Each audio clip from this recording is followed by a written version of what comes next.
Bueno, La Carnada fue un proyecto ya, cuando se presentó a Conacine, era un proyecto sólido, digamos, era un proyecto que ya tenía una coproducción con ZDF Arte, ZDF Arte de Francia y Alemania, que es la televisión cultural de esos dos países. También tenía un premio al proyecto que había otorgado Hubert Pauls en un encuentro de productores en La Habana. Entonces, que era un premio menor de $5,000. El monto que aportó ZDF Arte me parece que fue 220.000 Deutschmarks, marcos alemanes. Eso es lo que me parece que fue, pero eso tengo que confirmarlo.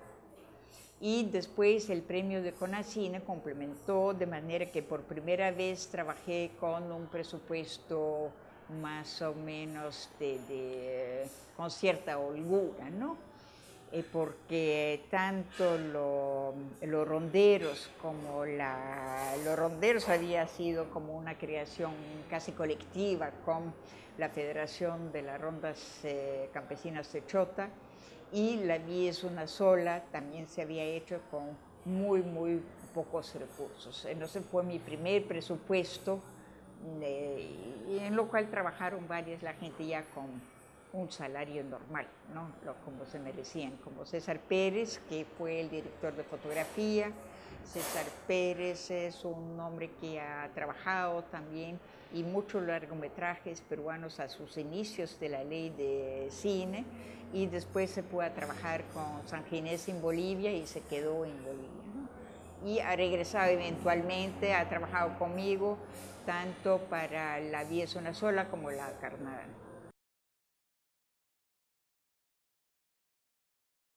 Bueno, yo siempre digo que una película se hace cuando se va a hacer, ¿no? A veces uno se puede demorar más, se puede hacer diferente. Tú una película, si tienes para un Mercedes, bueno, tienes para Mercedes, pero si no tienes para Mercedes, te vas en bicicleta, ¿no?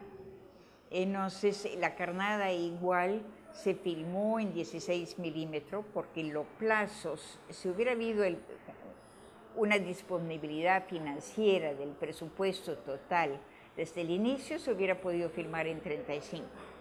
Pero considerando que se da el dinero a puchos, poco a poco, a veces con plazos, que tienes que terminar tal cosa para que te demos la próxima cuota, y no solamente con la cine, pero también la televisión alemana, digamos, no había los recursos para decir vamos a filmar en 35.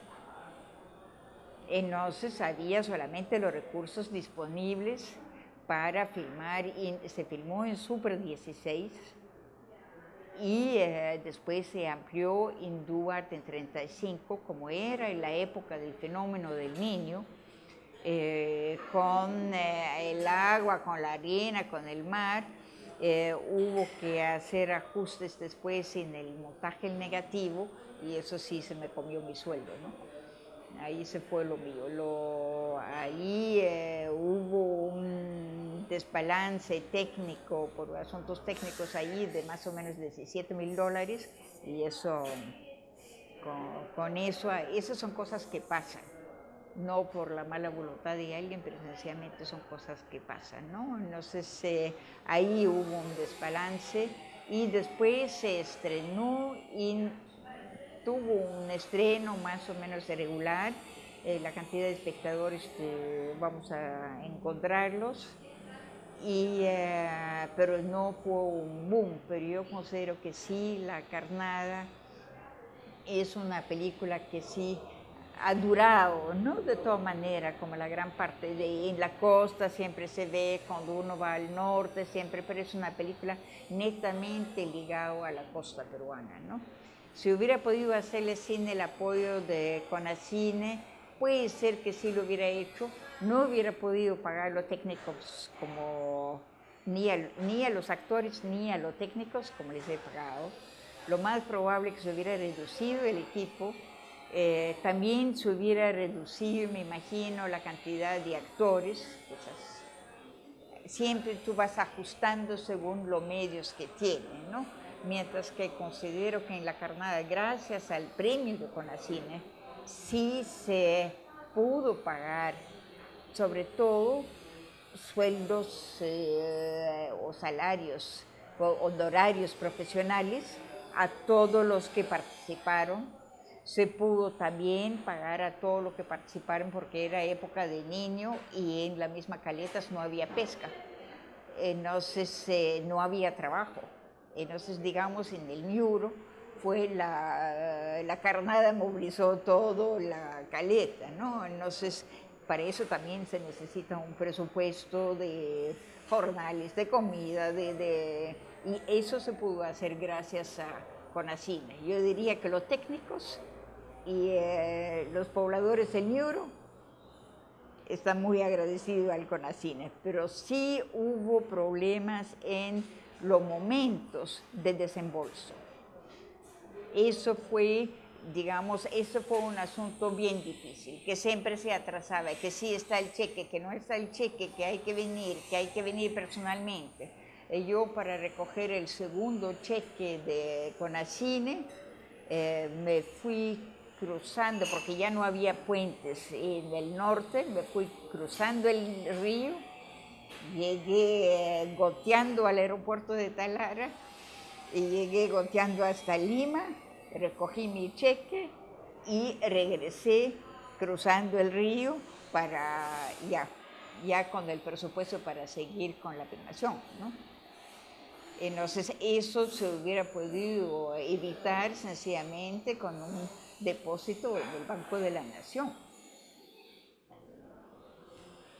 Y a tiempo, ¿no? Para no tener siempre, cuando la cosa se hace ordenadamente y a sus horas, evita una serie de angustias también, ¿no? Porque uno planifica y si la cosa se atrasa de un lado, ¿qué haces tú? Tienes la gente contratada por 5 semanas y el CONACYNE o el DAFO dice, sí, pagamos en tal fecha. Todo el mundo ya está con sus contratos, pero no pagaron en tal fecha, ¿no?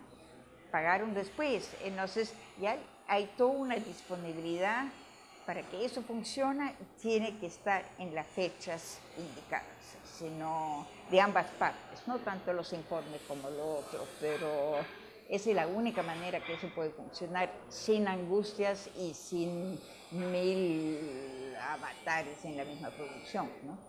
Esa fue mi queja en relación a esto, ese fue lo... Y también que hubo una supervigilancia financiera o de los informes, pero yo perseguía a las personas para enseñarles los informes, no era que me perseguían a mí. Yo tuve que perseguir a la persona y eso no puede ser. Alguien que tiene que seguir un proyecto de parte de DAFO tiene que estar cercano al productor o al director todo el tiempo, pero yo estoy hablando del tiempo de CONACYNE. Puede ser que ahora eso sí se ha mejorado, pero eso si hubiera tenido alguien que sepa realmente de producción, con lo cual hubiera un diálogo real, no solamente una entidad financiera que te da un premio, pero alguien dentro de esa entidad del Estado, con lo cual uno puede discutir el proyecto, hasta dialogar en relación si hay métodos más fáciles, que tenga un fuente de información ya disponible para todos los cineastas. Yo pienso que para muchos hubiera sido más fácil, ¿no? Lo que yo he escuchado en provincia, por ejemplo, es que varios que han tenido incluso premios de DAFO dicen que es tan difícil, engorroso, no saben cómo hacer los informes, es difícil hacer los proyectos, es difícil. Entonces, también una entidad como eso tiene que ser una entidad dialogante y con personas que tengan una experticia real, ¿no? En función de los proyectos, porque un proyecto, un presupuesto, no es que le alcance la plata.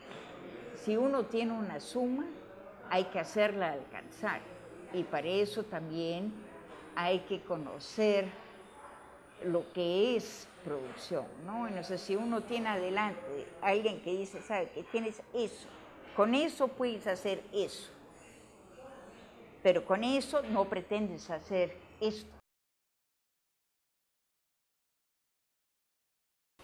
puede ser que un productor tenga una proyección mayor, ¿no?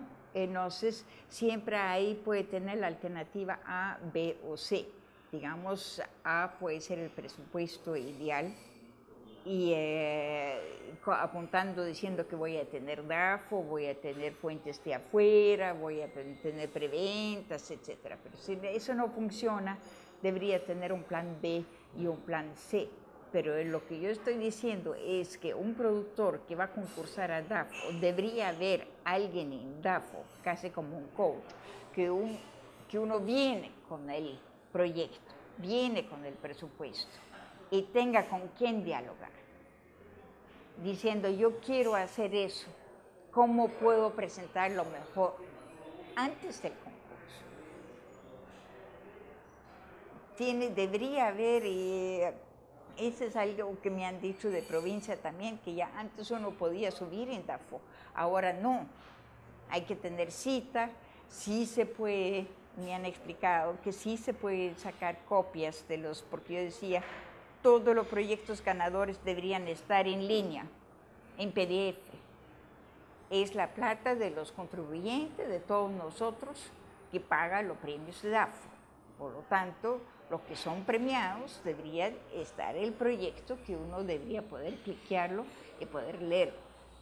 Sí hay una posibilidad de ir a DAFO, de leer esos proyectos ganadores y hasta de sacar fotocopias, pero para alguien que viene de provincia, tienes que ir a DAFO, tienes que conseguir la cita en DAFO, tienes que conseguir lo de eso, y nos va a pasar 10 días en Lima, ¿dónde se aloja? ¿Quién paga eso? ¿Quién? Digamos, yo pienso que toda la información de DAFO debería ser pública, es plata del contribuyente. Entonces, los proyectos ganadores deberían estar en la página web de DAFO. Por completo, con presupuesto, con todo. Porque así también permite a todos los jóvenes y a todos los no tan jóvenes de leer de los proyectos ganadores, tener experiencia. Uno quiere construir un cine nacional. Yo pienso que parte por lo cual no se construye, hay todo un auge, hay toda una nueva generación. Pero eso, y yo sé que hay algunos que sí han ido y sí, pero no siempre es al alcance de todos, ¿no?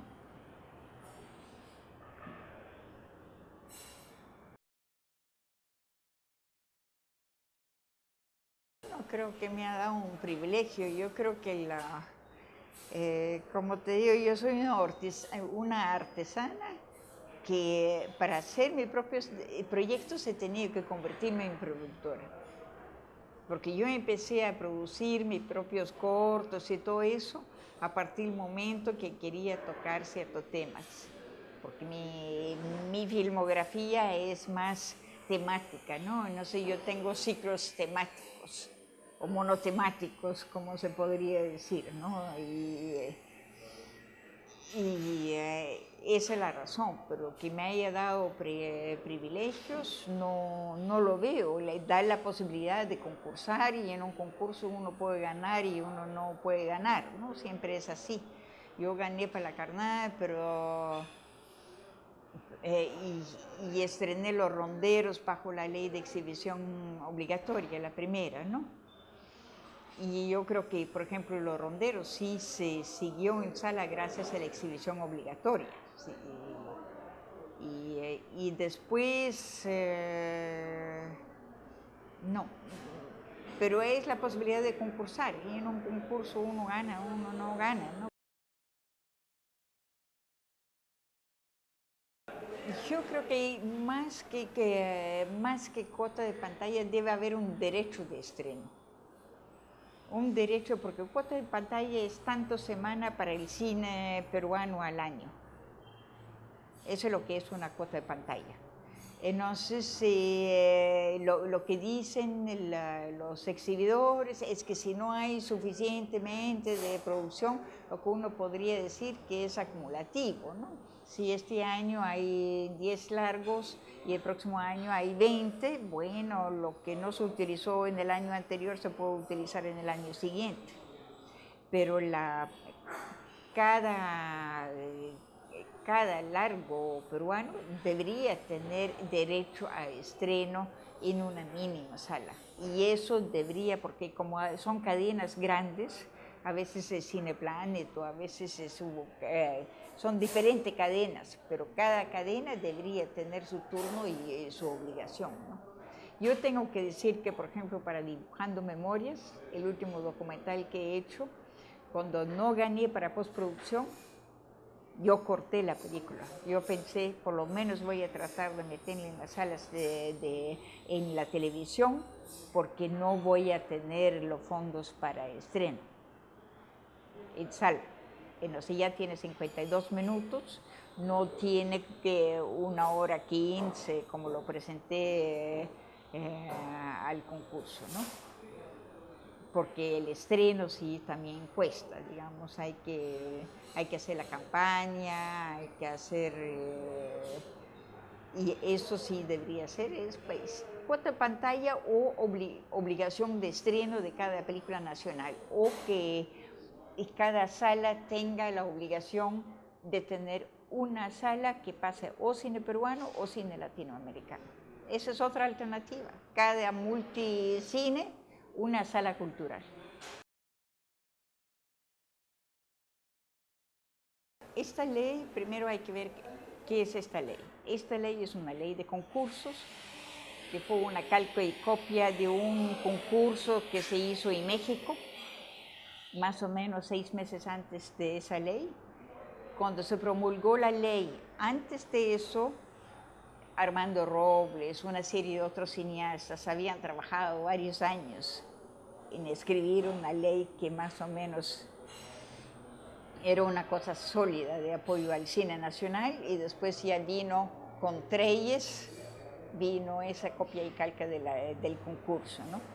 Si los concursos sí ha fomentado cine nacional, yo pienso que sí, porque tanto el hecho que al inicio solamente era para largos, en parte, ¿no? No sé, era unos largos, como 3 largos al año, pero ahora sí se ha diversificado, digamos, se ha hecho para presa, ha hecho para prosa, ha hecho para poste, hay para cortos, hay para provincias, hay para las regiones. Entonces, yo creo que esa diversificación también es una cosa positiva.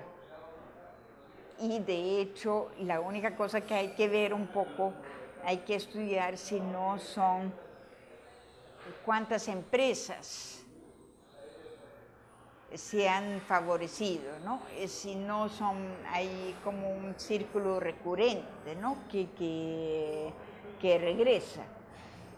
No sé, eso son cosas que hay que estudiar, pero también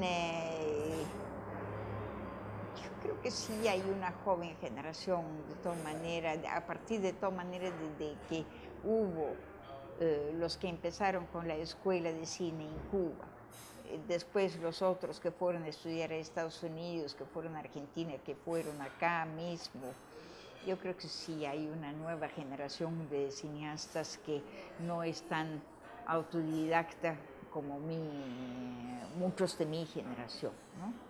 Lo que sí es el otro asunto, que ya está surgiendo todo un nuevo grupo por los mismos medios de la parte digital, ¿no? Entonces hay otra corriente, pero industria, ¿qué es industria? ¿No? Industria es tener una infraestructura, pero yo no he visto, por ejemplo, que DAPO tenga un fondo para decir, este año vamos a premiar al mejor sonidista para que mejore sus equipos, o al mejor camarógrafo para que vaya formando más, o que tenga acceso a mejores equipos para los nuevos. Digamos, no he visto eso. En industria se hace también quién se va formando en la colorización, en todo lo que tiene Chile, Argentina y Colombia ahora, ¿no? Quienes se van formando, y hay un apoyo a esos técnicos que se van formando fuera de la publicidad, que es otra cosa también, ¿no? Esa calidad de cine, hay que apoyar a la gente que lo hacen también, que cuando uno ve a esa persona, por ejemplo, con la película de poco presupuesto, ellos necesitan, la tecnología va tan rápido, que siempre necesitan actualizarse, o con los plugins, o con tal cosa, o con tal otra cosa. Entonces, de alguna forma yo pienso que lo de DAFO debería haber un premio al año al mejor técnico o al mejor o hasta al mejor producto terminado, no solamente corto, pero puede ser mediometraje también.